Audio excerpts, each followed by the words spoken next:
What's going on, boys? Welcome to the podcast. We are live. Prego's joined at literally the perfect time. It's episode 8, I think, of the Commish Dish. Welcome. Roll the intro.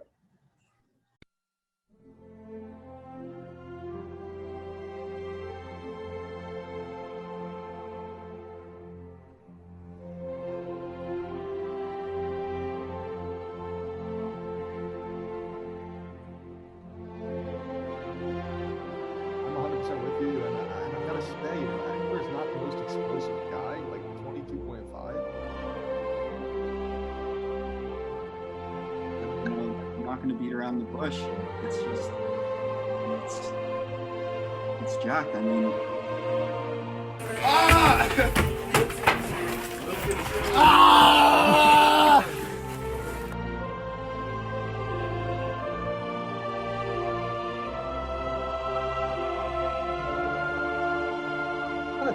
I kind of like us to win. Maybe that's cocky, but I kind of do. I don't think that's crazy to say when.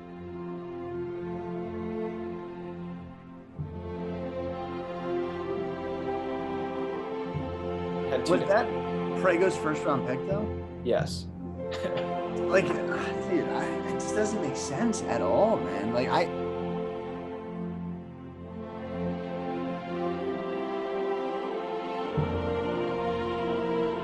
think we can do some damage. I think it also might be the map.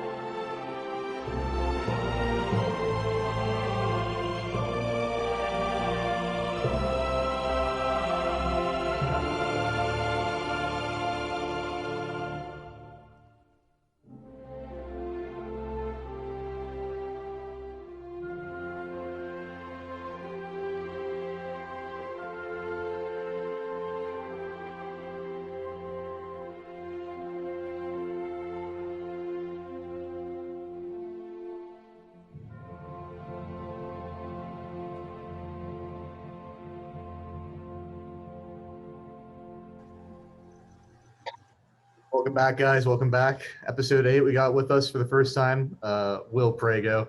Coming off the first win of the season, we're going to take you through the mailbag with Will. We're going to do a little interview, and he's going to walk us through his inaugural win. So, wow, it's a pleasure to have you. It's a pleasure to be on, gentlemen. I can't say that I knew this day was coming, but I think I did know it was coming one day or the other. Here we are, week 9. Are we? Week 9, week 8? And week 10. Week 10. Week 10. Jesus. And only 6-7 weeks to go, and I got my first dub. I think this is the turning point. Prego, you got your first dub long before most people thought. I heard multiple credible sources having you first win 2022, 2023. So you are way ahead of schedule, my friend. That is a brutal take. I mean, whoever these rumblings were from, I mean, they're clearly not Adam Schefter. They awful takes. I mean, you saw my team is like the fucking Avengers of the bench, and I've just got quite the squad. And I mean, you got AJ Dillon having an explosive weekend. Patty Mahomes throwing for 5-6 touchdowns after everyone was calling him a bust. Mm-hmm. I mean, he was on the chopping block for me last week, and now, I mean, I can't get rid of the guy. I have a question for you, Prego. A little question, because I was going through the transactions the other day, and I've noticed you've made like almost more trades than just like picking people up. Whether that's true or not. I think you made like three trades, I think, and you've picked up like 7 players. And I was just wondering, like, you're clearly kind of you want to keep the culture, right? Like, keep everyone together. You don't want too much roster shakeup, and if you do, you want it to be kind of impactful. Is that kind of your mentality? Yeah, you know, I went in week 1 and I told the guys, hey, look, you guys got to be brothers, band together, ups and downs. Whoever comes in, whoever comes out, cancers in the locker room, non-cancers in the locker room. we've got to assemble, and we've got to get a freaking dub. You know, we didn't want to be the Lions of the league, and thankfully we aren't. For the most part, you know, we managed to go unscathed this week. Got the first dub. Yeah, there's been a couple shakeups. You know, I think we've got a couple convicts on the team, quite frankly, and they're doing fantastic. They've kind of just meshed all together. But I think the glue really of the team has been the kicker. I mean, Brian McManus. I think that's who I've got at kicker. He's the only guy that's never been shipped off on the squad. The guy's fantastic. Playing in Denver. Is he a good locker room guy, Prego? He gets the troops going. I mean, he's the lowest salary guy, so I can care less what he does as long as he performs. But I mean, I'm rolling, man. I'm at an all-time high. Prego, let me ask you a hard-hitting question here, Prego. Kurt, you're throwing it all out of order, man. Okay, you go ahead, John. You go ahead. I was going to ask, because you brought up the Lions here, and we had a mailbag question from Kirk that the person put their name down as Kirk. I don't know if it was actually Kirk. But the question for you, Prego, is how the F did Prego manage to get a win before my precious Lions? I mean, I think the proof is in the pudding. It all comes down to great coaches. Great coaches find a way to win. And quite frankly, I mean, I don't even remember what my team's name is anymore. I forbid them from take Mahomes country roads, and I don't even Streaming and dreaming. There we go. Look, you know, I had a deadly blow this week with Robert Woods going down with the ACL injury. I figured that guy was going to be the one that would take us home, and sure enough, I mean, I guess I'm doing better without him. It's kind of like the OBJ effect in LA. They do better without him, but now LA does worse without Woods, but I'm doing better without him. So I don't know. There's quite the mix-up. Yeah, I mean, as a Lions fan myself, I can say that you know, as mismanaged maybe as Prego has had some problems this year, maybe with his roster construction, I think I would still take, you know, these 9 players to beat both sides of the ball of the Lions when they're running 11 guys, because that's just how sad and pitiful like the Lions are. When you have Jared Goff, you know, that's kind of the situation. So congrats to Prego, better than the Lions. Yeah. I will just make a quick statement. I'm not going to confirm or deny whether that was me or not, but because no one else could do that in the mailbags, just so for future reference. So I won't say whether that was me or not for real. But anyway, let's move on to next mailbag question, John. Yeah, next mailbag question coming in from Jack's mom. Question for Prego. What were the discussions like in the locker room after finally getting a win, and what are you hoping to accomplish down the stretch here? I just told the boys, go ahead and grab yourself a drink. Rally up for Thursday. I mean, Is it time? What else do you Prego, tell these guys? Prego, real quick. Sorry to interrupt, but is it really time for drinks when you're 1-9 on the season? Is that an appropriate time to go out, hit the bars, hit the clubs? Look, I don't want to foreshadow who I'm quoting here, but I'm here so I don't get fined. Once a fine gentleman once said that he would take multiple shots of Hennessy before his games, and I think that we should take that for granted. We should kind of roll with those punches and do the same thing. Maybe not Hennessy, but whatever the guys like. I don't know. I just gave them the company card and told them to go have some fun. Maybe they went to Atlanta like some gentleman in the NBA and had some wings at a club. But I mean, whatever they're doing, I don't care as long as they get me a win this week. And by the looks of it, I mean, who am I playing this week? You're playing me, poor soul. Oh man. I mean, and you got me on a Rams bye, so no Stafford, no Cup. So you might actually I might pull something out. We'll see. And certainly, the odds are not in my favor, but I mean, anything can happen, right? Any given Sunday. Any given Sunday. Prego, real quick for the second part of that question, coming down the stretch, you know, what are the goals? What are the what is your aspiration to win another game, to maybe lose the rest of the games, set yourself up for a nice draft pick? What are you thinking down the stretch here? Here, it's no longer tanking for Tua, tanking for Trevor, whatever you want to call it in South Beach.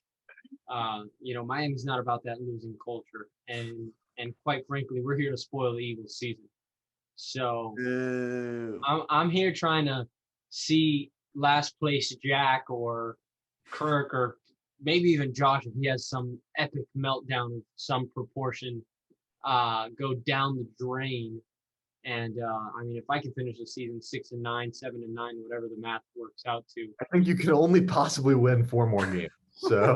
Regular season. Yeah, this is week 10. All right, four more games. So you actually cannot catch like me, but you could catch Josh, Jack, and the Sheriff and Santi. Oh, 5-9. All right, let's go 5-9. Play spoiler, and see some guy get the punishment that's not named William Prego. Actually, yeah. So yeah, it's possible. Do you have any other mailbag questions there, John?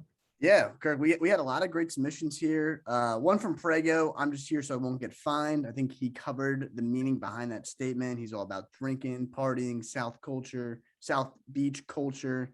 Prego, what are the prices looking like down in South Beach compared to Washington, D.C.? We have a couple D.C. Listeners here. Oh, man.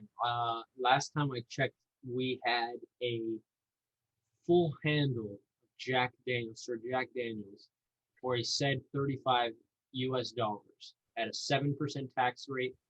Math works out to about 38 and change, 39 almost. Sounds like it's freaking snagged for me.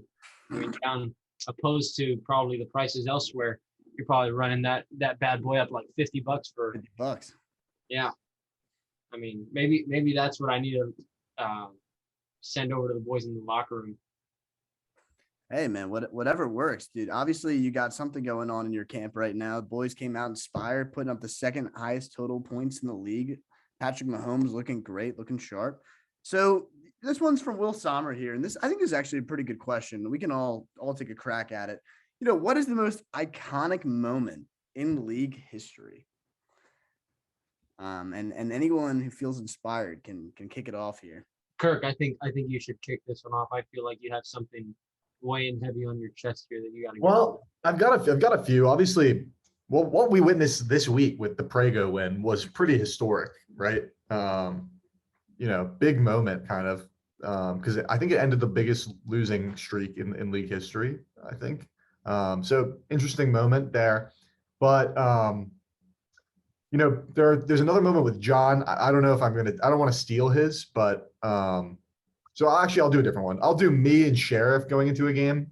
I think it was actually the most losses ever in a game, like in a meeting, because I think Jack had won maybe 1 or 2 games by the time he got to you, Prego. So me and the Sheriff played year 1. I think probably the second and third worst roster ever in the league. And if I didn't win that game, it was bleak. It was going to be bleak for my team to ever win. So I think that's probably the most important moment maybe of the league. Close follow-up my team personally was when I picked up both kickers in the Monday night game, which forced Devin to not have a kicker. And then I won by, the exact amount of points that a kicker would have got him. So that was an awesome moment as well. But John, I think I kind of know what yours would be, John. So I didn't want to take it, but. Dude, so I had 3 separate moments. The first one, we're sitting in my family room, draft day, inaugural season. I see Tony Toe Tap there, 4th round. I jump out of my chair. I go Tony Toe Tap, then do a little catch on the sideline, get both feet in, start celebrating. Tony Toe Tap proceeds to get cut from the Raiders, plays 1 game for the Patriots, gets a touchdown, cut again. Rode with him the whole year. Terrible. Part 2. I think this one actually kind of set our league on a cool trajectory. When I dropped those first power rankings and sent them out, and then just the reception we got, all the engagement, I feel like that was pretty cool because that added a lot of this other element that is now molded into the Commish Dish. And then Kirk did a great job running with it. So I feel like that probably was also a big moment. And then me picking up, I think I had every Dallas Cowboy starting possible because I think I had the backup running back last year, probably Pollard, and I put up 170 against Will Sommer. Like he lost like 2 games last year in the regular season. 170 dropped on him. You're, Pure Cowboys you're lineup. confusing. Last year, Sommer only won like 8 games. The year Really? you beat Will, yeah, remember me and Was you that did week it. 1? We had like 2 of the worst rosters, and we decided to do a major deal, like a blockbuster or whatever. Except no one cared because it's like all garbage players. And then our deal actually helped our team somehow. I think it was just we got lucky, and like I won 2 more games after that, and you missed the playoffs by 1 game that year, but you beat Was that year Will. 1 or year 2? That was year 1. You beat Will. He was 12-0. Okay, that's right. That's right. And then year 2, I had the full Cowboys lineup, knocked him off, putting up 170. Yeah, you did. He scored the 2nd most points in the league that week, and you beat. All right, Prego, over to you. I'd go as far to say that the power rankings was by far the turnaround season 1. It was just this myriad and flurry of banter going back and forth. And I think that's kind of what brought us a lot closer. Just that weekly interaction. We were by far the most active fantasy football league out there. I dare say. Mhm. But in terms of personal achievements, I'd go as far to say just kind of rubbing the good old 8 ball and knowing when someone is going to go down with injury. Yeah, that was a legendary. The Mike Thomas injury prediction. It was a legendary moment. Was that your first time doing the power rankings too? And you did someone had drafted Mike Thomas, and you just wrote, "I got Mike Thomas going down week 4." Yeah, and needless to say, I mean, he went down. He folded like a Bills folding table, and I mean that was great. And I called the whole King Henry injury this year. Mind you, I have him in my other fantasy league, and I mean, I didn't want to say I knew it was coming, but I knew it was coming. I wish I knew Robert Woods was happening too, but me. Prego, you're scary with that, dude. Like if you make a prediction, it holds weight in this league. Like people are afraid of you. I'm hoping that the next time I call out Lamar Jackson, it really happens. Oh, that's true. Well, I mean, nothing detrimental to him, but at least 1 week to make my theory come true. You were riding that one. All right, sweet. Let's we can go over to another mailbag. Sommer, thanks for submitting. Great question. All right, from Anonymous here. Can Prego manage to avoid the last seed this season? Well, Kirk, I think you were touching on that. What can my final record potentially be compared to whoever has the lowest record right now? Okay, so I think lowest win total right now, besides you, is Jack, has 3 wins. So I think to like where you are points wise, you would have to outwin him. Like it's more realistic to win out than to outscore him. Because I think he has like 600 points on you. So or like 500. I don't know exactly what it is right now, but something around there. So if you win out, then and he only if he doesn't win a game, then you would beat him kind of. So I think that's the best possible way. In terms of how else you could do it, if the Sheriff doesn't win any more games, I think he's the 2nd lowest point total. Santi, you could also catch Santi points wise if he has a few bad weeks, and they also have to lose out. Okay. And I guess you know what, if Jack did lose out, he probably wouldn't be scoring very much. So it is possible that you catch him.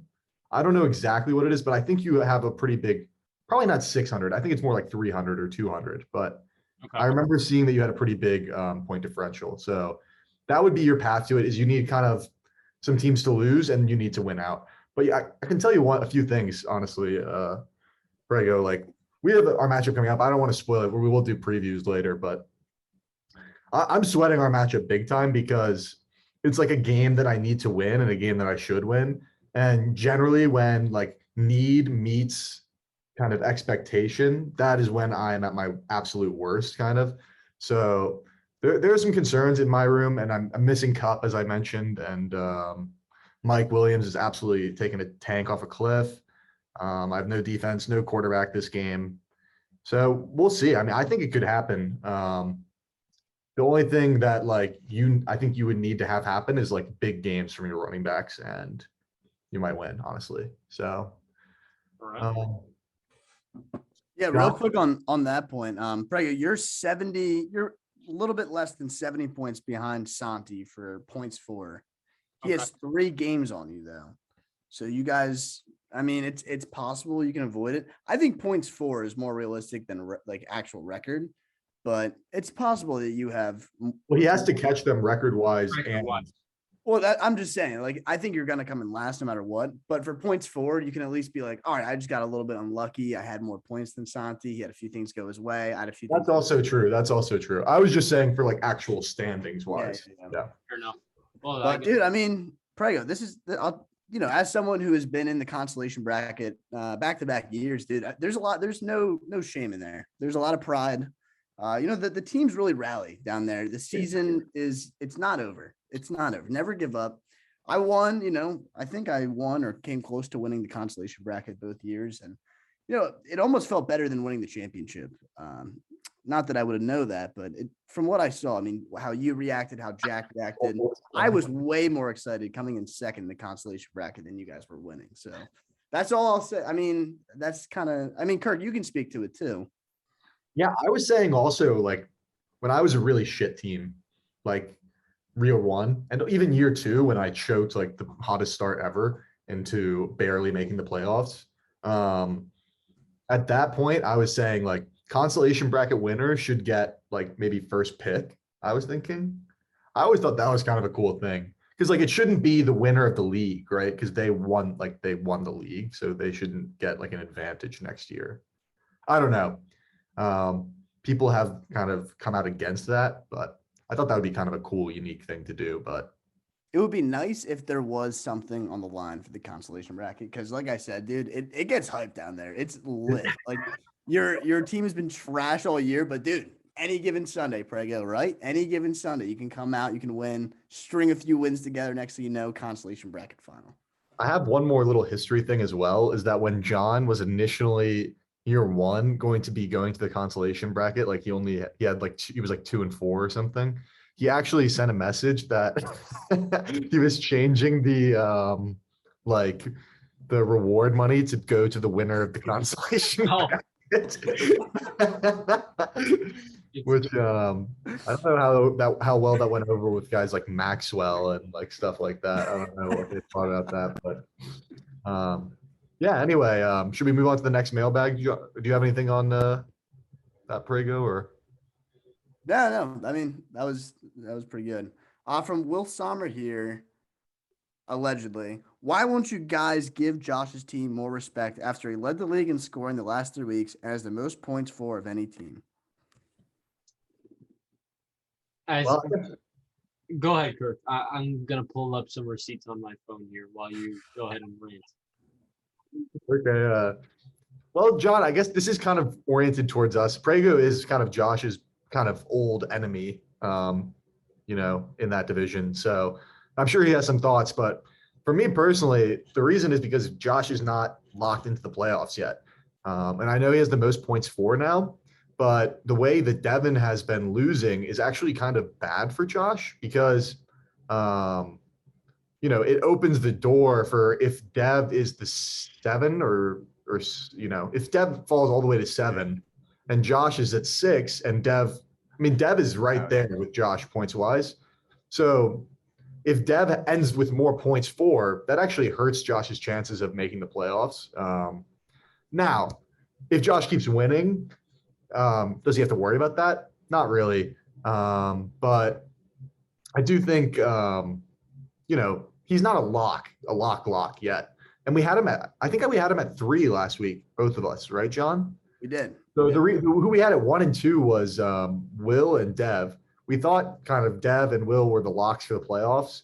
They both lost this week. I would still lock Will into the playoffs at his record. Dev, maybe we have some questions about Dev now, like I was just saying. But yeah, I don't think you really have been disrespected. You dropped 5 games in a row. Do you have any thoughts on that, John? Dude, I mean, that's exactly right, Kirk. Your record is 5-5. he got the most points for in the league, but what about the first 5 weeks? Can we just ignore that you were dropping games left and right? And might I add, losing critical games for my own interest, like losing to Kirk. Did you beat Josh? No, Josh beat me by 80 points. Okay. Well, I feel like he lost. Maybe it was Sommer. He lost like a close one too. And I'm like, Josh, you win that game, you stop the slide, and then he just, he wasn't able to do it. And let's call it what it is. Has he won a championship yet? I don't think so. He hasn't won a championship. He hasn't shown that he's capable of winning a championship yet. So yeah, man, he's gonna be a little bit lower on my rankings. Now, granted, the two former champions are a little bit out of contention this year. I was gonna say the only two people with champion pedigree are in the. They're a little bit out, and yet at the same time, I don't know, man. I feel like I can't also get like Josh comes with so much confidence that I will not feed into it, and I will actively work against that. In the group chat, I took a bit of a shot at him, claiming that if Derrick Henry didn't get hurt, Dev would be lapping him. Bit of an exaggeration there, but you got to push back against the energy. So I don't think we're doing a power rankings, but Josh, I mean, if you're listening, you can say, oh, the disrespect. I got you at 3. I got myself ahead of you, and I'm circling our matchup, and that's guaranteeing a win for the boys against you right there. That's a lock, Kirk. Write that down. Put it in pen. We're rising up to the occasion. Prego, you got any words? Any words for the rival? I couldn't agree anymore. I mean, I'm looking at his matchup from this week, which I'm sure we're going to flash across the screen sooner than later. But I mean, his team is like the Dunkin' Donuts of coffee.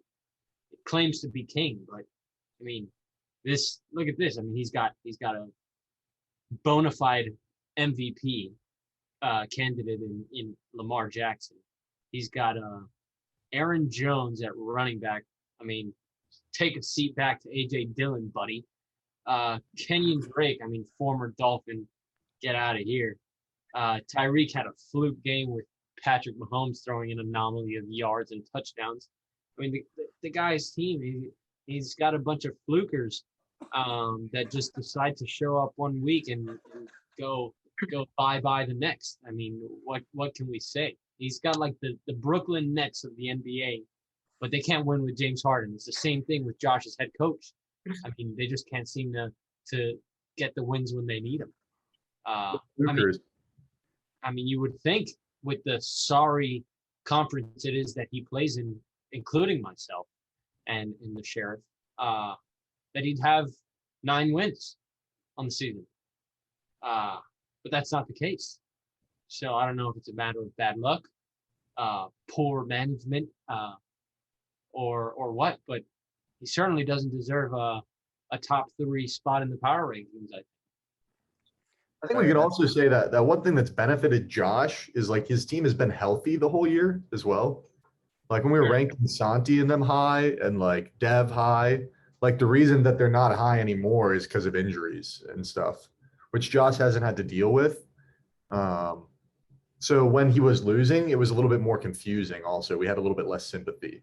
Do you want to move on to the next thing, Dev or John? And also for that too, like he hit on Deebo Samuel, like he crushed that pick, and then like, dude, I mean, he still lost 5 in a row, even though Deebo Samuel's like the number 2 wide receiver probably.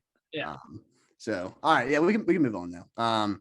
So from Kirk here, a lot of Kirk's submitting responses. Gotta wonder if these are all Kirk, but are we locking in the Birds for the playoffs? And I'm glad someone asked that, because if you check my Twitter @can'treadme, throw me a follow, throw me a like, comment on my recent tweet. I said, I did go out on a limb. I said the Birds are a lock for the playoffs.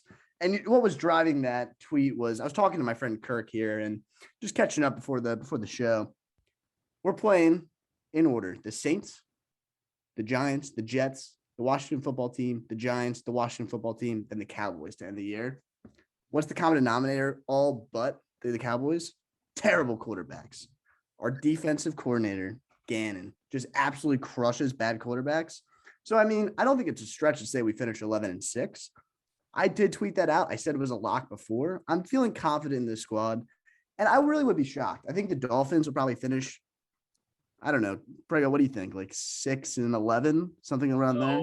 So we've got Jets, Giants, Jets. Oh, That's 3 dubs back and forth. We cap off the season with New England in January, so we're probably gonna be playing in a blizzard. That's gonna be a that's a tough loss. game. And I think we've got New Orleans somewhere in there, but they've been playing kind of hotty toddy Up and down, yeah. this season. So I'm confident that the Dolphins might even break 500. Oh man. What are you guys now? Like 3 wins? We're at 3 wins. You guys just won this week too, right? We did against the bona fide scrubs of Baltimore. Yeah, that's By the kneecaps, man. yeah, you are. You know what? I'll take it. I mean, we needed the Texans to win over in Detroit. Because we're tanking. Tank is on. I think I'm ready to lock the Birds in as well. I'm a huge Birds fan now. I don't know if you guys know. Oh, Big Eagles guy. The worst thing I could bestow upon them, as I've said in the past, is my support. So that's what I've given them. I've got the Eagles easily cruising all those games, and then going up against a cocky Cowboys team and absolutely lighting them up. I got the Birds winning out. Lock that in, John. Kirk, my friend, as scared as I am of your fandom, given your track record, I don't think anything can stop these Eagles, man. They're playing good. They're playing complimentary football. We're looking sharp. Not unlike my team, the Pollard Express, right now. Quick note. Craig, I don't know if you caught the last podcast, but I gave that nice speech about the Titanic and sinking. Dude, forget it. My ship's unsinkable, dude. Ship bound. Lock it. Ship bound. I will say I don't think I'm going to give a thumbs down to that. I don't think the Birds are playoff bound. Nick Sirianni is a great coach. Jalen Hurts, poor product without him. I mean, God, he was flying off draft boards and everyone prefers to. First 3 weeks, I mean, he was blowing everybody out of the water, but that's what happens when you get 60 touches a game. And then the guy can't toss a football to save his life. Miles Sanders is still on the IR. I don't think I can name one guy on the receiving end that's not named Devontae Smith. Quez. You got Quez Watkins, Jalen Reagor, Dallas Goedert. But yeah, I mean, your point stands. I'll say this though, Prego, for Jalen Hurts' fantasy value, it is interesting because we run the ball 40 times a game and he throws the ball like 10. But that's been working, dude. If it works, why stop? So, maybe that's what he does. But he still gets. I think he had 70 yards on the ground last week. So I mean, the dude gets big plays with his legs. He's capable of doing. He's a dual threat. All right, fair enough. Yeah. I think it's kind of bizarre that the Eagles completely changed their identity when they played the Detroit Lions. Like, yeah, that's been maybe 40 times all season, ran it 40 times against Detroit. Should we get into the interview with Prego here? Let's get into the interview with Prego. I have a big one. I'm gonna hit you with the hard question right off the bat, Prego. Jonathan Taylor. We moved on from Jonathan Taylor. Was it a locker room decision? Was he not respectful? Did he not want to be there? Did he not buy in? Or, was that just a bit of an error? It was certainly, and I went into the season. I don't know if you guys remember. I'm going to try quoting myself a couple months back to draft day. If you guys notice, I remember, I believe I had the 5th overall pick, and I said, this one's a reach, but I got to grab him at 5. Sure enough, Jonathan Taylor, first 5 weeks, seemed like he was a bottom 20 running back in the league. And I don't know what's in the water in Indy. I don't think the Dakota pipeline file goes anywhere near Indy, and something's in the water, and this guy's drinking plutonium or something and decided to explode the past couple of weeks. He's the truth. He's got a lot of volume under him. He's got a lot of legs on him. But I think it was the right decision from a management standpoint. I feel like I got a lot of immediate value from his trade. Whether or not it is long-term value is obviously questionable on my end. But I'm happy for the guy. I hope nothing bad happens to him within the next 5 weeks of football, but that is looming. We have to see. We have to rub the magic 8 ball to see if something does happen to him. But in the meantime, I am happy for him. I do think it was a great decision on my end, and I mean, shit, I got to win. So There you go. All right. I mean, dude, I feel like we got to address a couple of things you said there. You're sticking with the trade. Jonathan Taylor's the number 1 running back, has yet to post less than 18 points since you traded him. And also, if I remember correctly, your return was 2 rental running backs who had the actual starters going to return.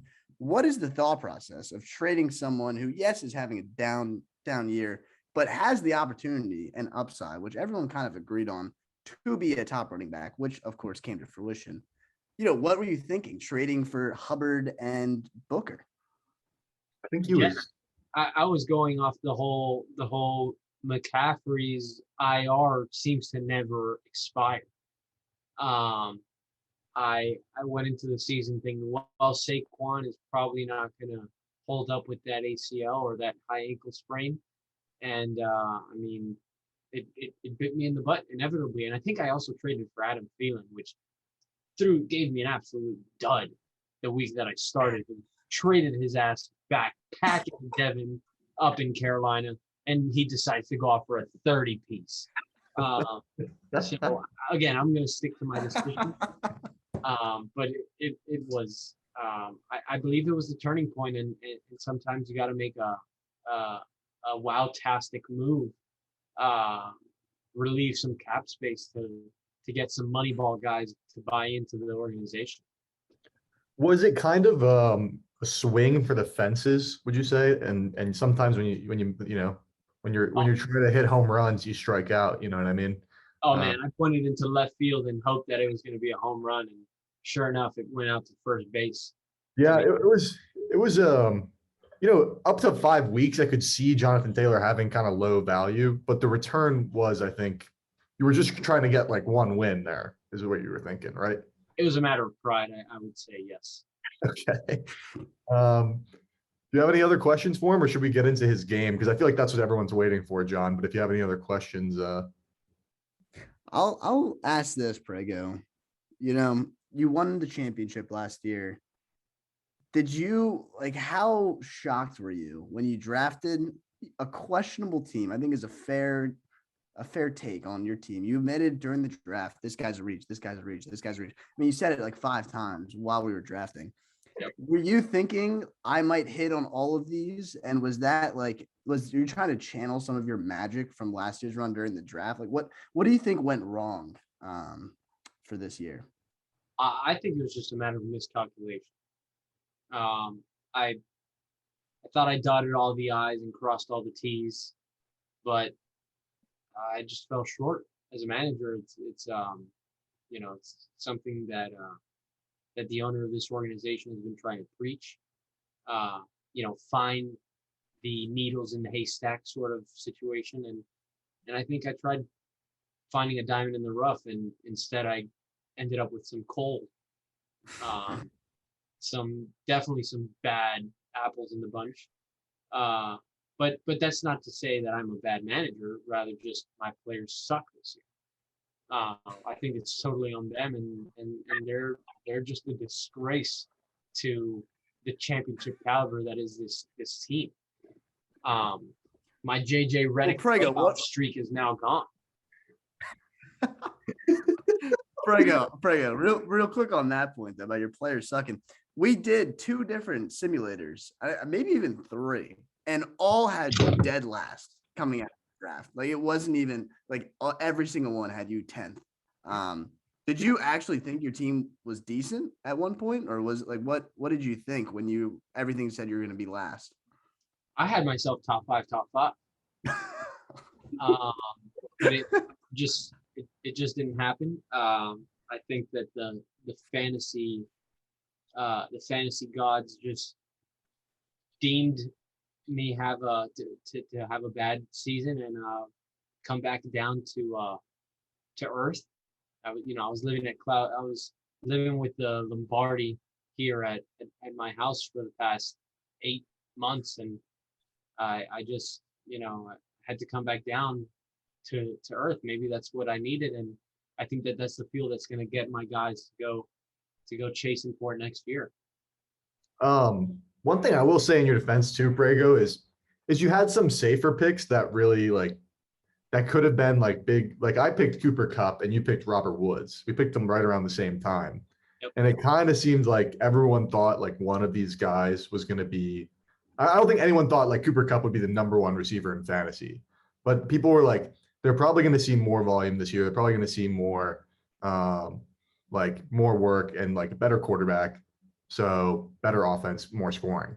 Yeah. It just seems like Robert Woods wasn't like Matthew Stafford's favorite of the two. Right.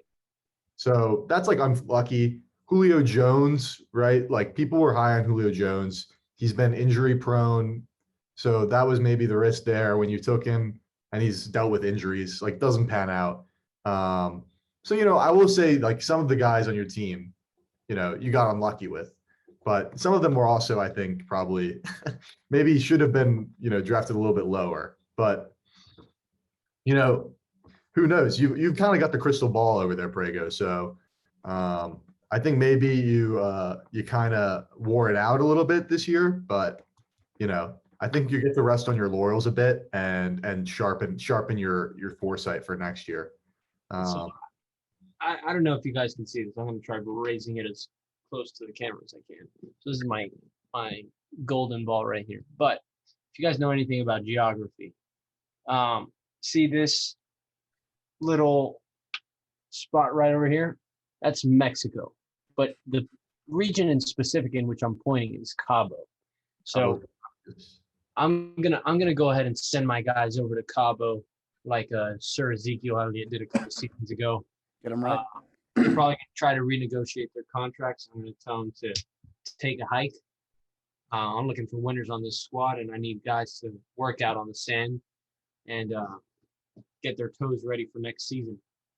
The only one who can stay is McManus, right? Oh, absolutely. Glue guy. Prego, why don't we talk about your big win? Matchup of the week, probably.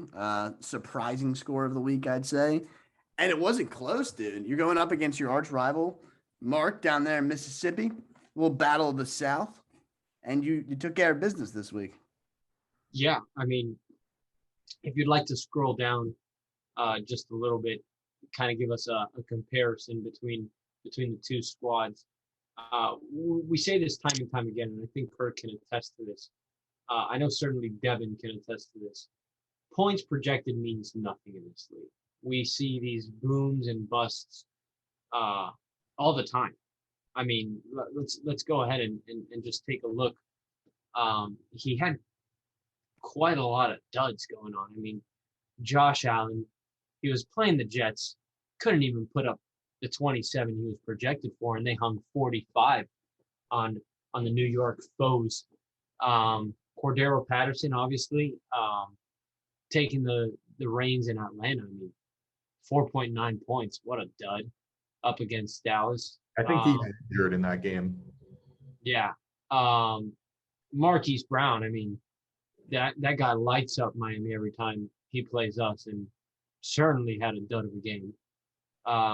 George Kittle, obviously, I mean, he's good in his own right. But it just didn't pan out for him this week. And I think he got hurt by some of those bye weeks down there with Jamar and Brandon Cooks. And I think I just made the right managerial choice this week, running with I don't know how I managed to win with two Jacksonville Jaguars on my squad. Certainly one of them is getting dropped this week. I won't say who, but I think you guys can piece the pieces together. And then, I mean, I think I had that explosive week by Devontae Smith. I thought I lost that trade, giving up Sir Jalen Waddle. I thought I won that trade in the beginning of the season. You know, Devontae Smith was supposed to be the second coming in a Deshaun Jackson-esque way. And it just didn't happen. I mean, he's had two baller weeks, excuse me. And of course, Patrick Mahomes, the guy that was on the chopping block formerly the name of the owner of this team. I mean, he's still managing to be number one in total points this season for a quarterback. And he's managed to bust 3 times this season. Who wouldn't want to ship that guy off and sell him high? But I mean, overall, I think, like I said, the guys rallied this week, knowing who it was that they were going up against, and they figured they had to show up and show out. And sure enough, they exceeded expectations, and I think kind of blew everybody by surprise. Can I just say, massive balls to start. Chuba Hubbard is projected 2.9 points. And you just roll with it, man. And I think Chuba Hubbard had like 10 yards and a touchdown. So it panned out. And I mean, good work, Prego. 27 yards. But yeah, there you go. Again, I didn't even know I won until Sunday at 9:30 when I checked the group chat. Like I said, I right before we started recording, I set my lineup on Wednesday. Didn't even want to look at it. I didn't care who got injured, who was available, who wasn't. I said, let's roll with the punches. And sure enough, I mean, AJ Dillon, he's a backup guy. Kirk, it's unfortunate that Aaron Jones got hurt for Josh, like we were discussing earlier, and AJ Dillon is gonna. He's not a clear backup, you know. He's one of those backups who could be starting somewhere. The wrong AJ showed up this week, and it just so happened. I mean, look at that. He had minus 0.2 points just a couple of weeks ago against the Washington football team, and he exploded this week with 2 tutties, 21 carries, 66 yards. By no stretch of the imagination had a great game, but I mean, Sir Aaron Rodgers was just able to find him this week. Going forward, you have to feel a lot more confident in your running back situation, huh, Prego? Because you got Dillon here. You're getting Montgomery back this week. Yep. First time plugging him back in a long time. So, I mean, at quarterback and running back, 1 and 2, you're probably feeling pretty good. I don't know exactly what Dalton Schultz has been this year. I'm looking at 2.4. I'm not enthused, but he's an 8 overall, so he's okay. Yep. And dude, the Dolphins have been on quite a lightning pace as a defense the last 2 weeks, and they going up against the Jets this week. Yes, sir. So, you know what? Like next week, at least, I think outside of – and Devontae Smith has been on a tear. So outside of your wide receiver 2, which I think will be pretty abysmal no matter where you go, I think you're going to have maybe your best roster yet. And, of course, I get to play you next week. So should be good. I like my team a lot, but no Cooper Kupp hurts pretty bad. So I think you're in this game, Prego. I think you're in this game. I hope so. I mean, you've got quite the squad, and I believe I said that at the beginning of the season, this was your best assembled team. I mean, if you look, you've got Christian McCaffrey. Honestly, just to mess with you, I might throw Chuba Hubbard at flex, assuming that Christian McCaffrey may go down in the first quarter, in the 5th minute. Said. But I mean, Chuba Hubbard might have himself quite the damn game.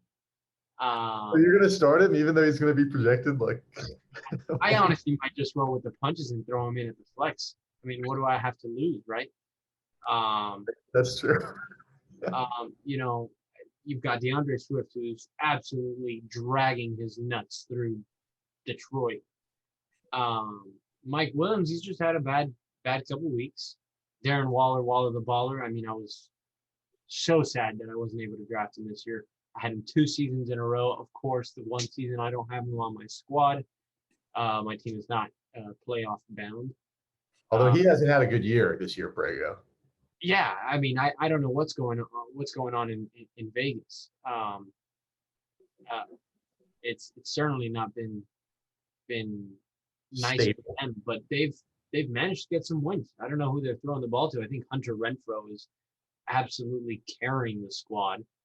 I mean, and then you've got a bench of, I mean, absolutely, I mean, of look at that bench. I mean, Donovan Peoples-Jones. I mean, he's garbaggio.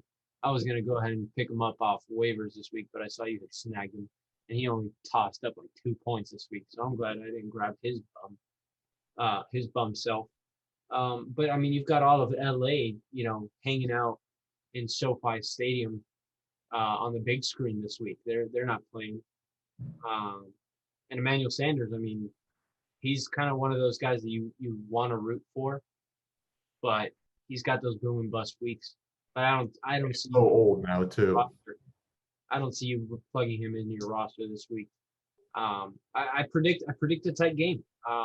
Quite frankly, I'm not going to say anything, but I'm dropping Ricky Seals-Jones that you see on the bottom left of your screen. He's getting shipped out. I don't even know who this is. He's getting shipped out. I mean, look at that.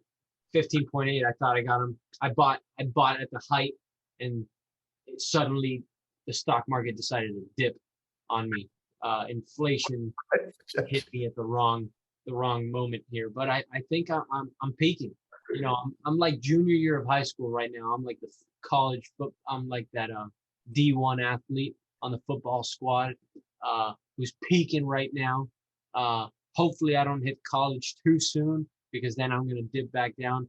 Hoping I can last for another 3-4 weeks here and steal the 9th spot in our league.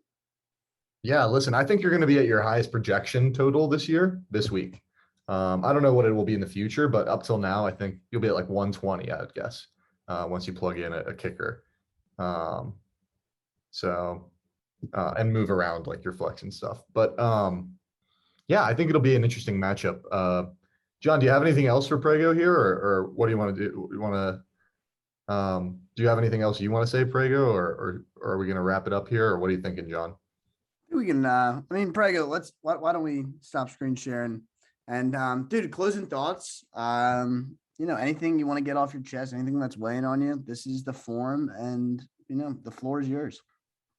I just want to say to you guys, it was a pleasure being on. I can't wait for the season-ending awards ceremony. I'm hoping that this wins best pod of the year. But that's not what I'm here for. I'm here to show the haters out there, the Santis of the world, the Devins of the world, who believes in me occasionally, the Mac Daddies of the world, that the Team Prego is here to stay, baby. I mean, you guys can't. I'm not leaving. I got my first win. I'm not settling. We're on a path of growth and enlightenment, and I think that we're finding our groove. I'm open for trades all the time. I don't know if the trade deadline has already passed. If I'm not mistaken. I don't think we have one, do we, John? Yeah, we don't have a trade deadline. Okay, well, I think we actually, maybe the playoffs is the trade deadline. Don't be surprised if I make another surprise move sometime by the end of this season, potentially shipping off one of my other guys. But I mean, you guys were doing a fantastic job with the pod.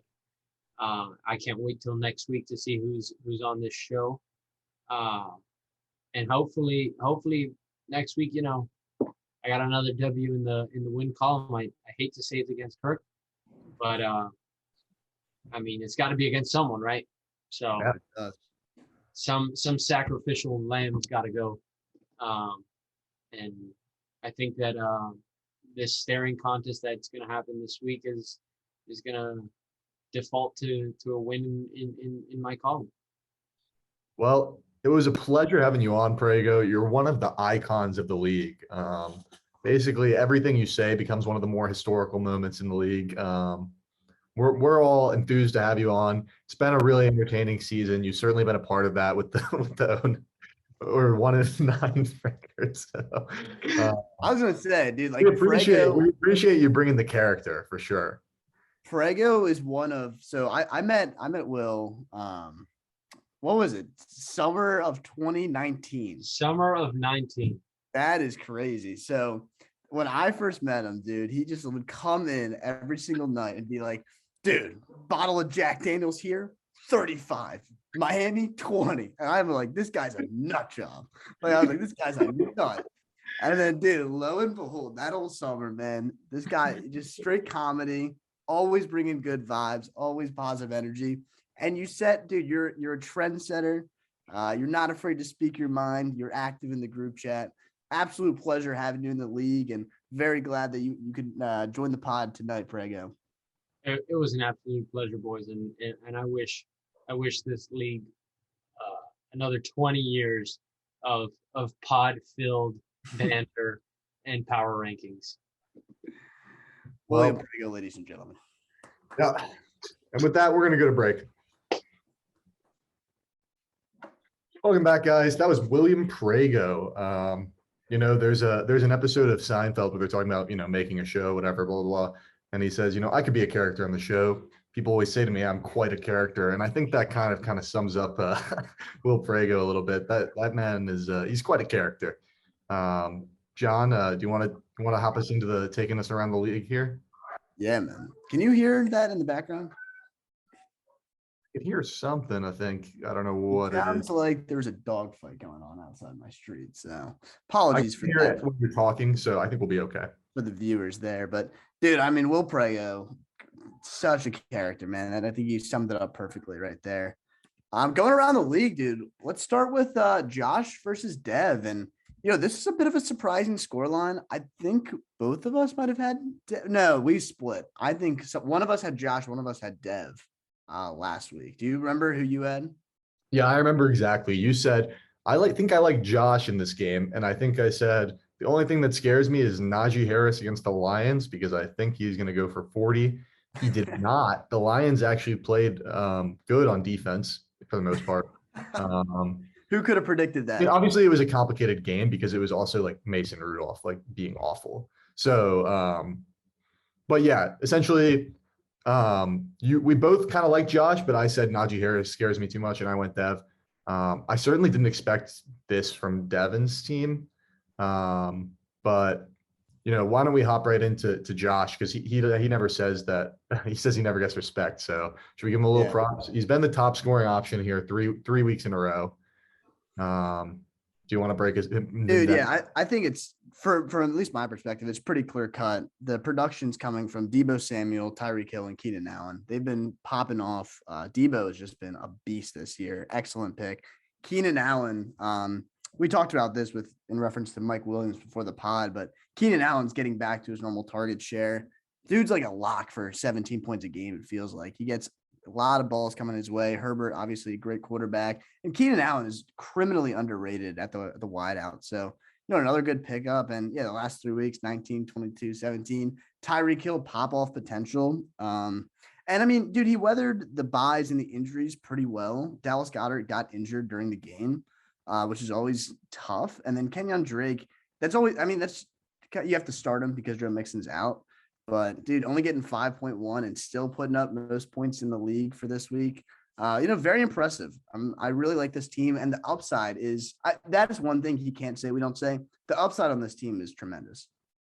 Yeah, and I love his wide receivers. I think he definitely has. I think we can say right now at this point in the season, like he has by far, hands down, the best, deepest wide receiver group in the league. I think what's always kind of turned me off to him personally is like Aaron Jones and Joe Mixon are just not my favorite running backs, although they've been pretty good this year. So, Aaron Jones goes down. I don't really know much about that injury, John, but I think he'll be able to figure it out. And sprain. Yeah. So the injury is a sprained MCL from what I read, out 1 to 2 weeks. He's fine then. He can survive 1 to 2 weeks. No big deal. So I think he's all right. One thing I would say again, I mentioned it when we had Prego on here. This win almost kind of worries me about his playoff potential. And I'm going to use this to switch over to Dev's team now because Dev's team was 6-2. They were the dominant force on the planet. Like no one could even touch them. You get back-to-back duds from Brady and a bye from Brady. You get, you get Derrick Henry injury. Obviously, that's the huge thing. and you get kind of a few duds from Devontae Adams and AJ Brown, all of a sudden this team looks much more mortal. And I like Devontae Adams to bounce back, obviously. I think it's really positive for Travis Kelce that the Chiefs are rolling. Do I expect Tom Brady to be bad all year? No. But I will say, like, this team isn't in the position that they were in 3 weeks ago. And, it's possible that they end up with a worse record than Josh. I'm not saying it's likely. They could even end with the worst record than Josh and still be in the playoff contention. But at this point in time now, there is a possibility that Devin's team finishes 7th and Josh's team finishes 6th. It's a possibility. And that actually hurts Josh's chances of making the playoffs. So I think that's something we should monitor, because these two guys are obviously the top points guys right now. I don't think that situation will play out, just because I think these are both still two good teams in the league. I think they're going to get some wins, and I think they're going to get in on wins probably. Maybe not. Josh will be probably 6, depending on how things play out. He could get above that, but so yeah, that's kind of fair for those teams. And yeah, the one thing that Dev has going for him is Mark also loses to Prego. So kind of interesting. It's interesting shape up in the playoffs there. Can't buy a win at the top of the division. And Josh actually stays alive for a bye. So yeah, who knows? It's crazy because you could say Josh could miss the playoffs, but he's still alive for a bye. So that's the way it is. It's also, so he has granted it is very close with points for, but he does have the most points for right now. He wins one game.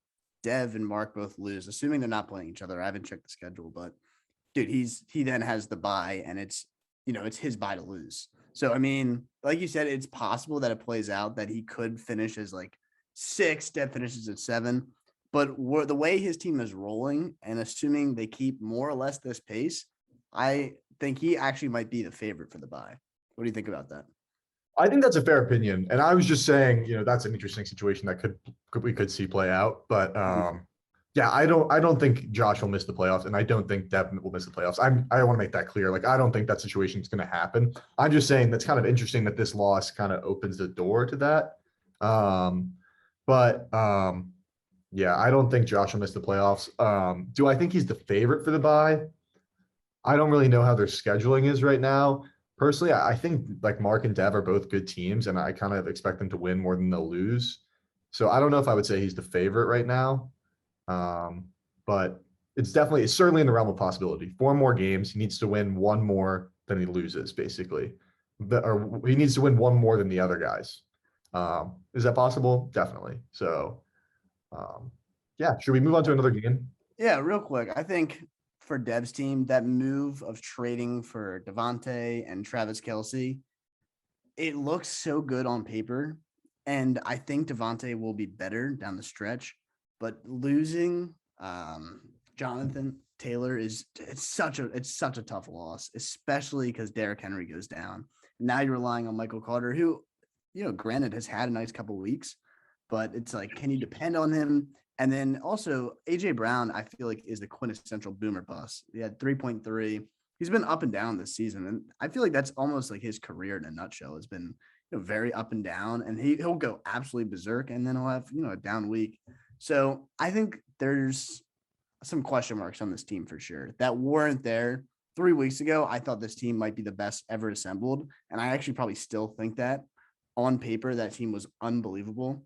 But now I think they're mortal and can be beaten. I think especially if Henry stayed healthy, that team was going to be the best ever. But that didn't happen. So yeah, we already talked about Prego and Mark, so we're probably going to just kind of skip over that. Mark had a kind of a rough week. And Prego obviously gave his perspective on his team. So we'll just get into me and Jack. Let me tell you guys a little story about this game. I go into the game most confident I've been probably this season, even more confident than when I guaranteed the win over Will. I was like, the team is back. We're rolling. We got this. Coming off a Browns defense that scores 18 points, I go, you know what? We're going to roll with the Browns against the Patriots. because I haven't watched a single game of the Patriots this year. I'll be honest. I thought they had a bad offense. Don't know anyone on their offense besides Mac Jones. And you reap what you sow because the Browns go out there, allow 45. I think it was like 40-0 at one point. It was just a freaking dude. They took him to the woodshed. I mean, it was something. And that happens. I don't really get why the Browns don't have a good defense. I feel like they have a lot of good players. I don't get it really. Like, it's the same as like the Rams not having a good defense. I don't understand, but for whatever reason, it's the fact that they don't. My running back situation has become, I think, probably the best in the league, I would say, with McCaffrey, Swift, and Connor, assuming they stay healthy. But, I have questions at tight end now. Darren Waller I think we can safely say this at this point. Darren Waller is a bust this year. I took him in the second round. He's a 7th ranked tight end. He's been injured. Even when he's been playing, he hasn't been dominant. He's a bust at this point. Mike Williams, who had a really explosive start to the year and is kind of coming back down to earth. So there are some new question marks on my team that weren't there when all of my kind of established guys were injured. But you know what? I'm still confident with my team. And here's a funny story is going into Monday night after Darren Waller, takes a poop like on the field. I was like, I texted Jack. We were talking about something else. And I said, oh, by the way, like, congrats, you beat me. And he's like, the ESPN thing likes you. And I was like, yeah, I just feel like they're going to beat me. Opening of the Rams game, I'm not watching, but I get the text from John. He gleefully sends me a message saying, Stafford looks horrible. I check in, 2 drives, 2 interceptions. The Rams they're going to go on to have a horrible game. And Stafford is going to be terrible. Kupp is going to have some huge drops and big moments. But it doesn't matter because I go to sleep that night down like 6. I wake up, won the game. I don't know how it happened. It's an amazing feeling.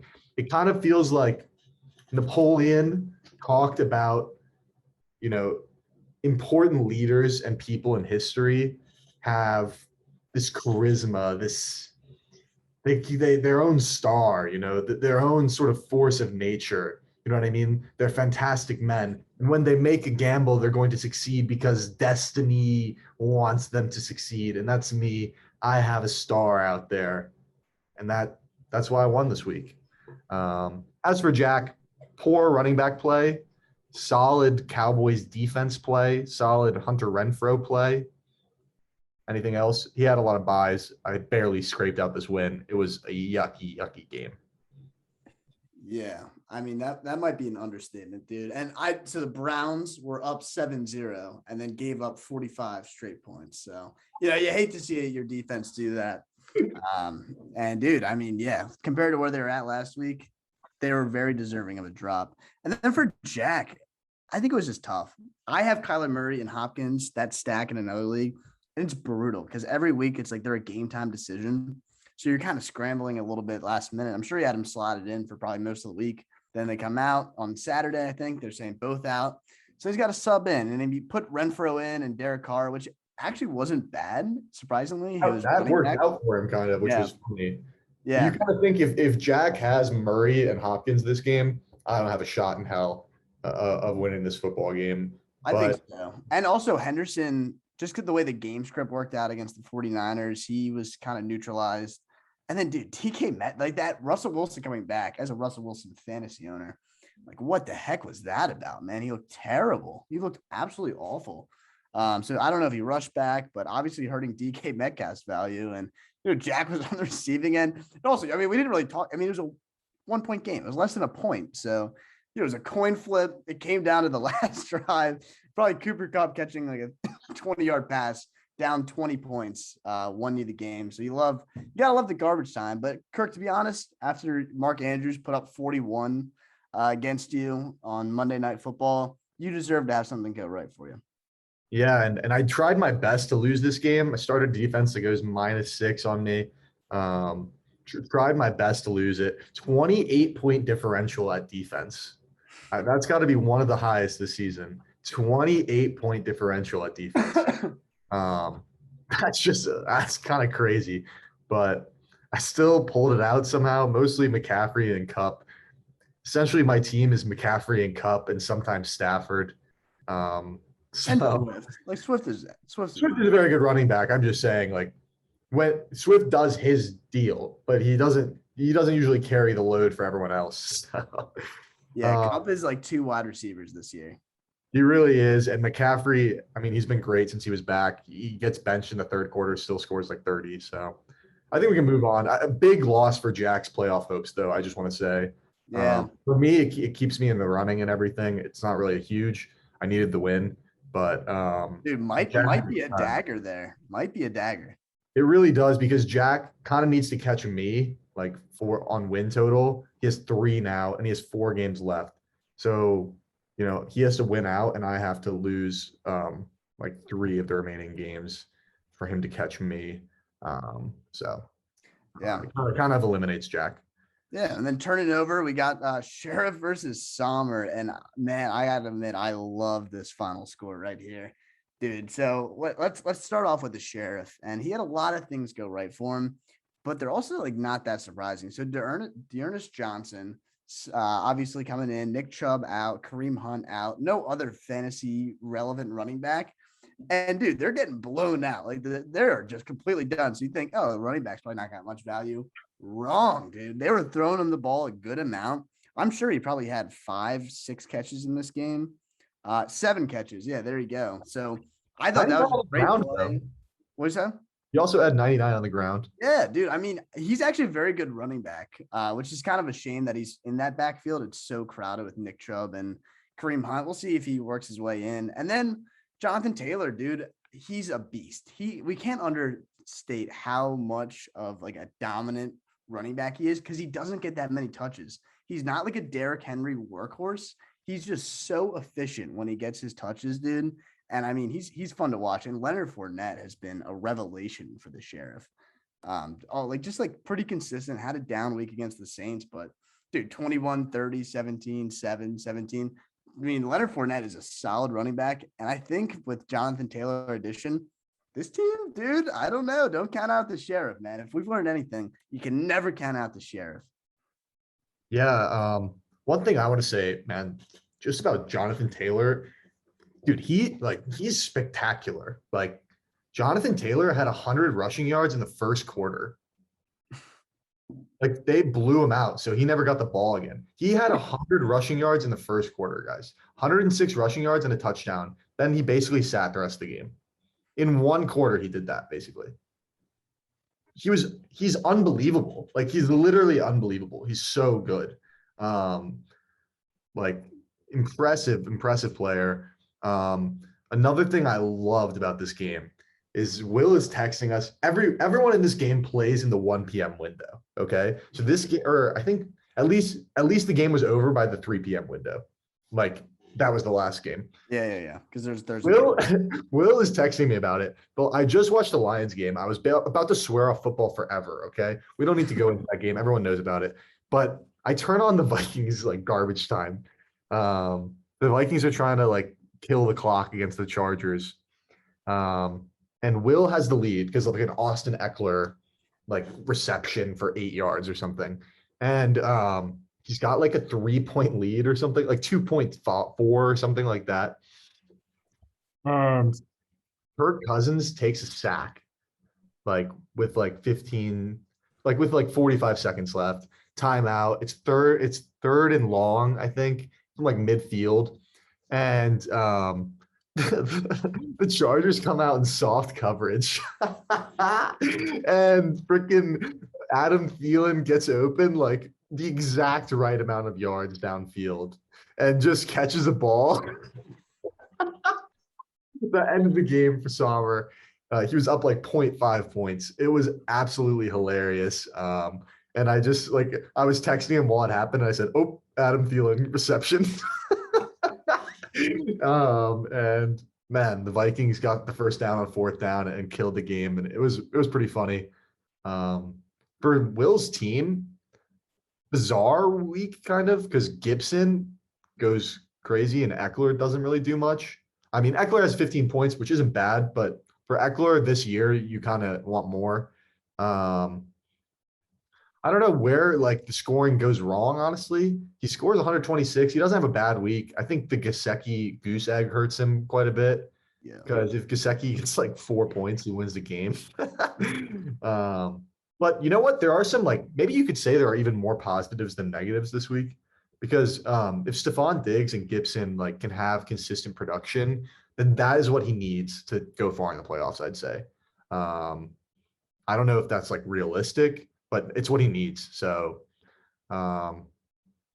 yeah, so there are some positives to take away. As for playoffs, Sommer opens the door for you again, and he kind of opens the door for me even to compete for the bye. I play Sommer the week after next. You play him next week. Winner of you this. I mean, we'll talk about it in the preview, but essentially for right now, Sommer opens the door on the bye. Should we move on to the next thing? Unless you have anything to say about Sommer's team. I would say so the thing with Gibson is when the game script is positive, so when the Washington football team is up, he's very good because he's a first and second down. He's a hard runner.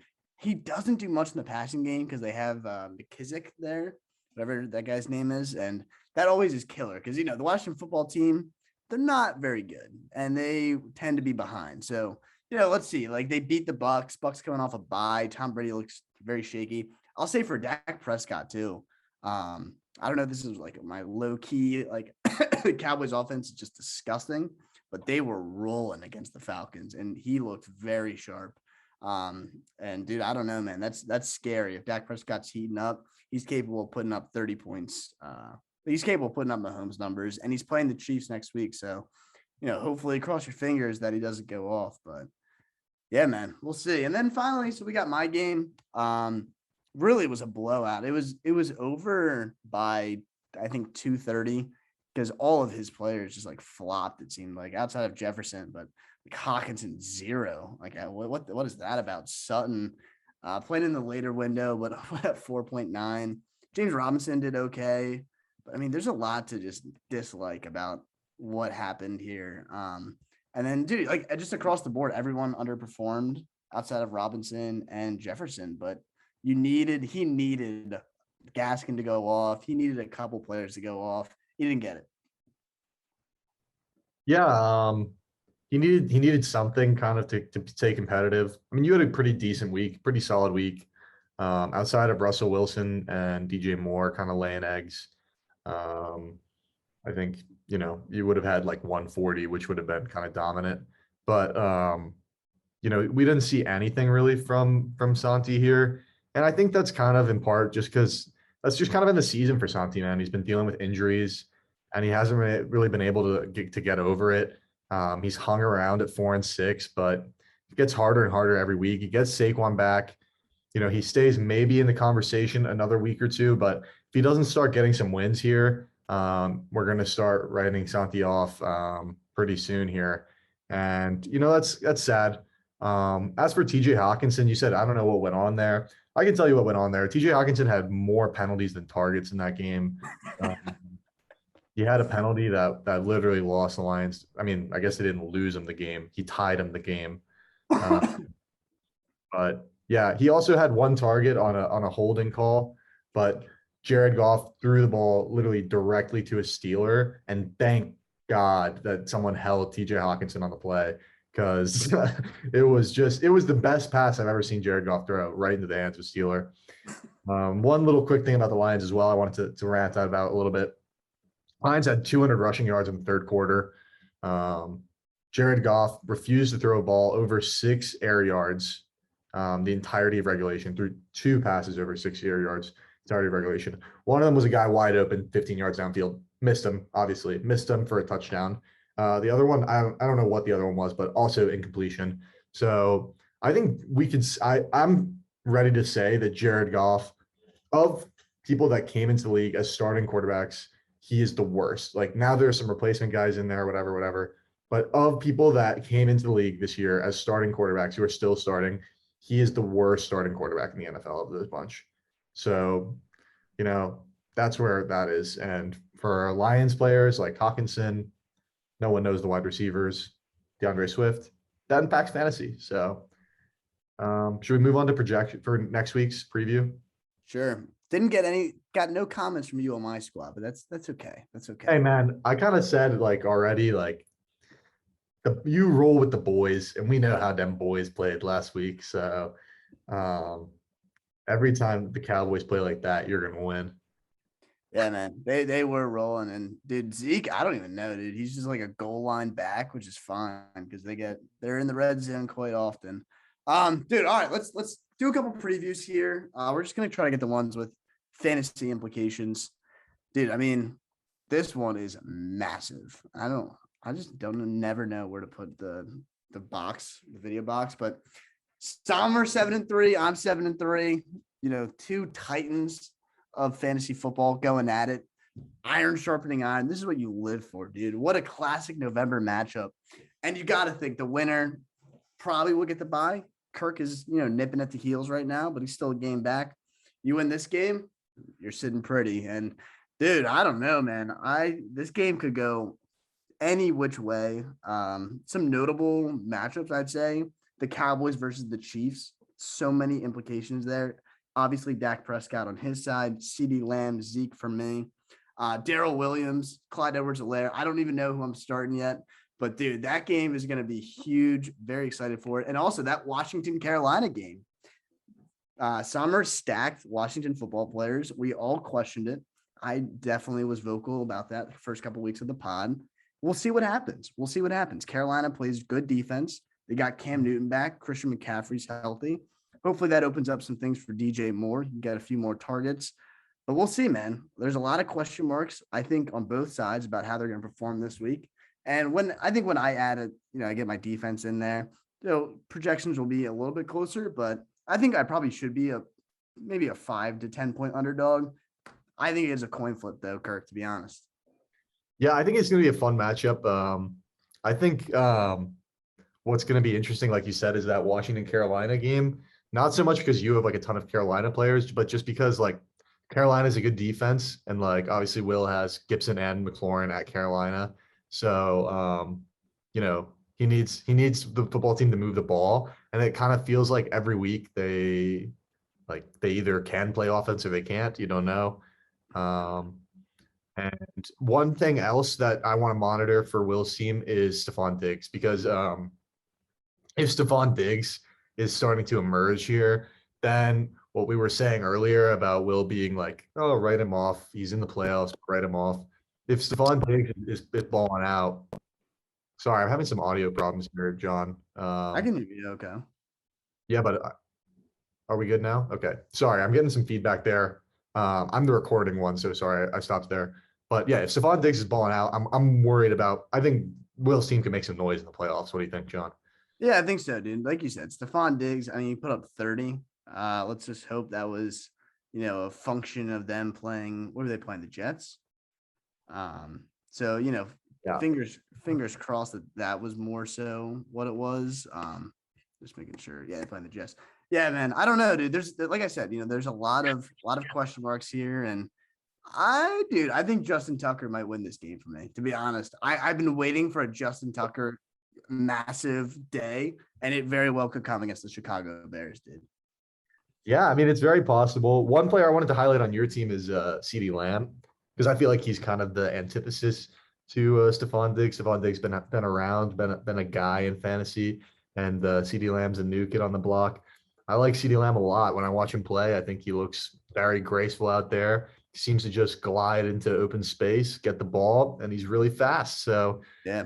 He's fun to watch, and Dak obviously has quite a cannon. So I think CD is in for a big game against Kansas City, because that defense is very vulnerable. What about Chubb? Is Chubb coming back here, John? You've got him in here. Yeah, I think so. The reason he was out was for COVID. So assuming everything goes correct and he's, passes all the protocols, he should be in.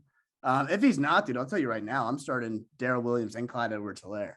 Well, you have to like Chubb against Detroit also. Oh, dude, if Chubb is healthy, oh my gosh, he might get. I mean, he very well could get 30 points, 200 yards on the ground, 3 rushing touchdowns. You know, it's in the realm of possibility against the Lions. Should we flip it over to another matchup here?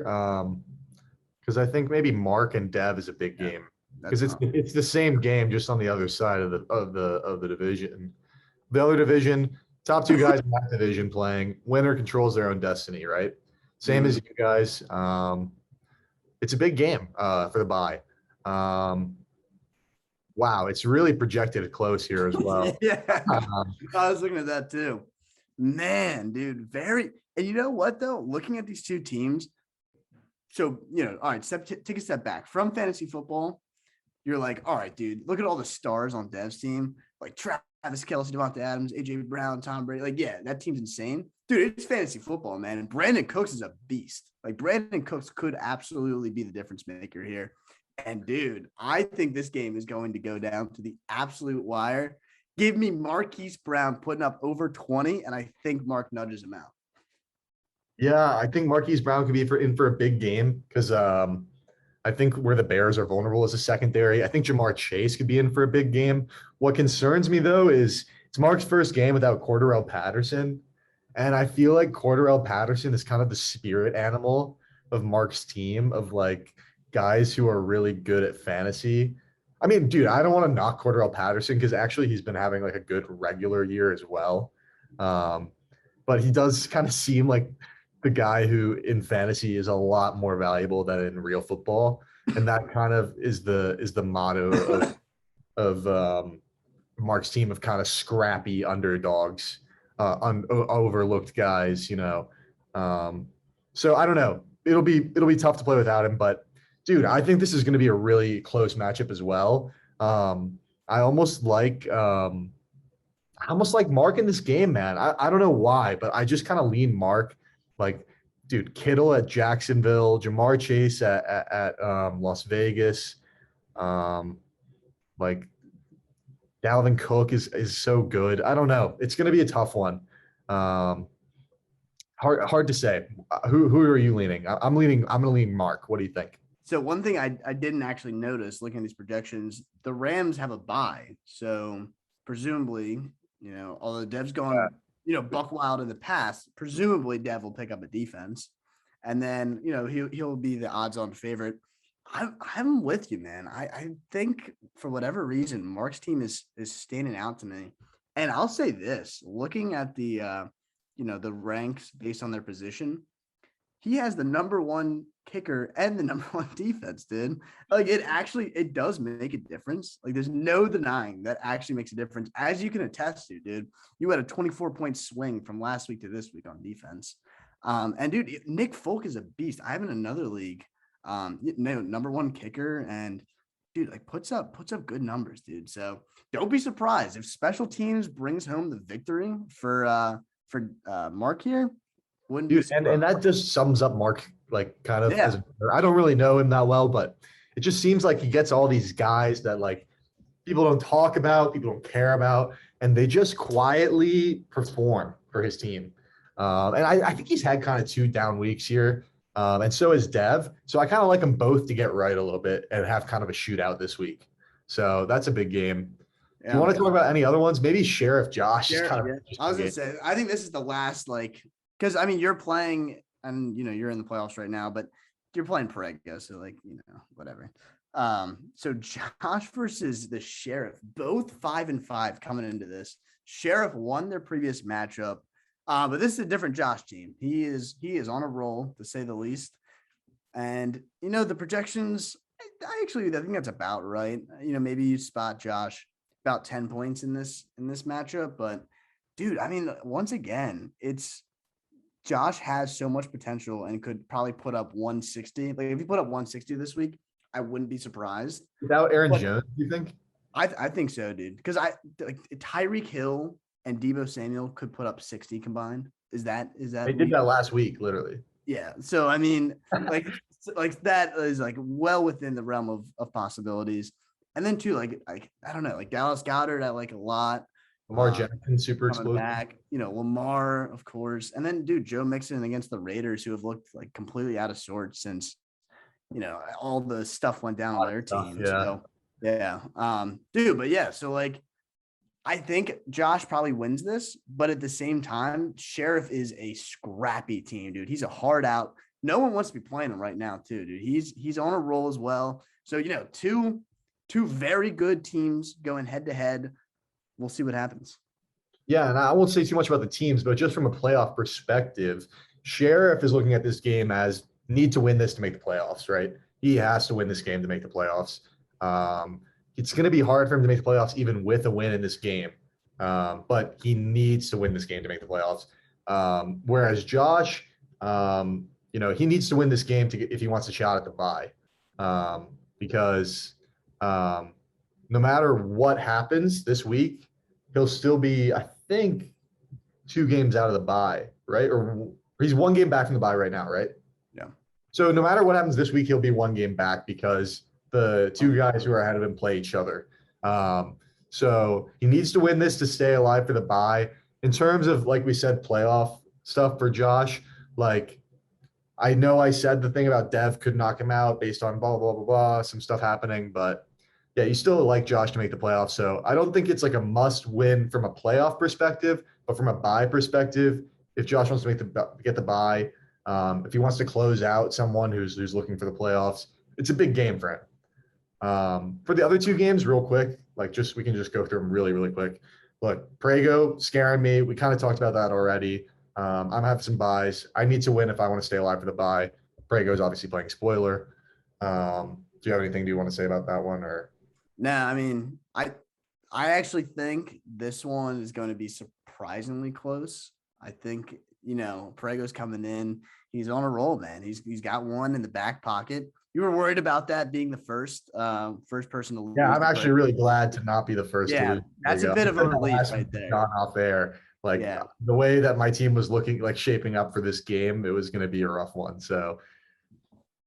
Yeah. And then, dude, other than that, though, I mean, A.J. Dillon, David Montgomery does scare me a little bit because A.J. Dillon is a beast, and now there's no Aaron Jones to take some touches away from him. But I think your running backs are still obviously much better. And then, down the line, dude, Marvin Jones, Chuba Hubbard, he's starting right now. He's such a troll. I don't think Prego's going to win this game, and I think he probably falls to 1-10. And then you stay alive for the bye, and we'll be tied with either Sommer and myself, 1 game back. Yep. And for the last game, we can just cover it really quickly. I think Jack, we can almost steal it, but barring a really explosive end to the season points wise, Jack is kind of out of the playoffs. At 3-7, he'd have to win out, and he needs a lot of other people to lose a ton of games. I just don't see it. How is he a 42-point dog? What the hell? Oh, bye. He's got so many buys this week. Yeah, it's just not looking good for Jack. And that's unfortunate. He did actually, I will say this, we were roasting up Jack a ton this year. I think Jack and Santi have had the most unlucky seasons in terms of where their win total is at. Santi, again, is alive, and I do think he'll win this week, looking at all the buys that Jack's got, and Saquon's coming back against Jack. So, I think I like Santi this week to stay alive.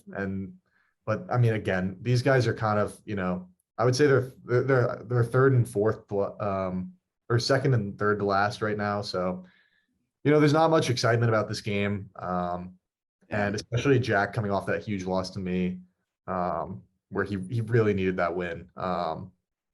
So dude, you really gotta feel for Santi, dude. First year in the league, and dude, the injury bug just killed him. Saquon, Chase Edmonds, Chris Carson. Chase Edmonds was okay, he wasn't great, but dude, losing Saquon, Chris Carson, and then trading for James Robinson, then he was banged up a little bit too, dude. So it's one thing after the other for Santi. Definitely feel for him, but that's first year in the league, always a bit of a challenge, a bit of a learning curve. Got to understand people's tendencies, what you want to do, and got to keep the boys healthy. So this is a good learning opportunity for Santi, and I have no doubt in my mind that he'll be back on top next year. And listen, I don't think Santi's eliminated completely yet. If Josh gets some wins, and I get some losses, and you get some losses, and Dev gets some losses, and Mark gets some losses, it's possible he sneaks in, but he has to make up 2 games right now to catch a non-Josh guy, right? And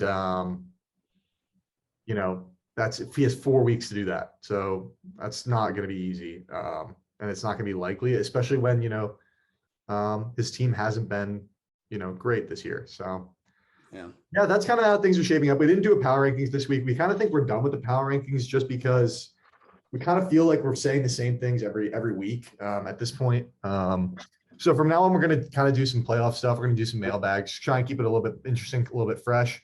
We got the new intro this week, which I thought personally was fantastic, very cinematic. I thought Band of Brothers, check it out, great show.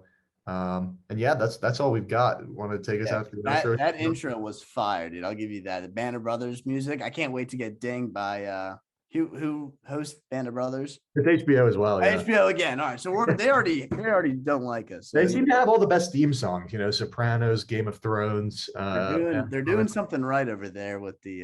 They have kind of the best shows in general, I think. But yeah, no, HBO shows are quite elite.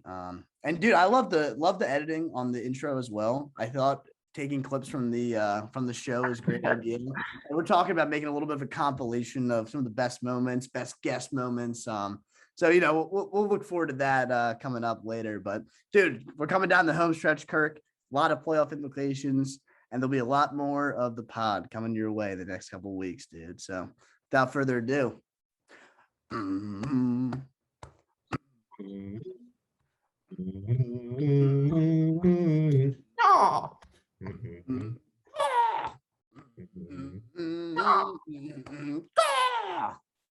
Gentlemen, let me put my hat on so I can flip it off. See you next week.